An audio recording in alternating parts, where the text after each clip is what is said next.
दोस्तों, आज की उर्दू डिक्शनरी में बात होगी लफ्ज़ मिन जानिब और लाव लश्कर की।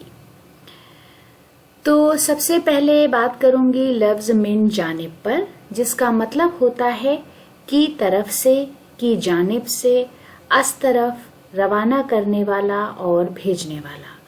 हिंदी में जिसे हम बोलते हैं प्रेषक, की ओर से और संप्रेषक। अंग्रेजी में sender, dispatcher, from, messenger, transmitter और ट्रांसमिशन जैसे अल्फाज इसके लिए इस्तेमाल होते हैं।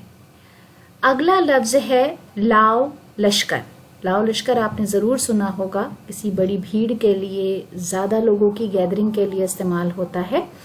दरअसल लाव लश्कर का मतलब होता है फौज और उससे मुताल्लिक़ साजो सामान, अम्बुए सिपाह, हुजूम, फौज में साजो सामान, लश्कर और उसके हमराही, लोगों का हुजूम, भीड़ भड़क्का। उपकरणों से लैस सेना, सेना और उसके साथी, हिंदी में इसका इस्तेमाल है। Army with equipment, army and his companion और क्राउड जैसे अल्फाज अंग्रेजी में इसको एक्सप्लेन करते हैं। तो दोस्तों, आज के वीडियो के लिए ये हमारी छोटी सी पेशकश थी। उम्मीद है कि वीडियो आपको पसंद आया होगा। वीडियो देखने के लिए बहुत बहुत शुक्रिया।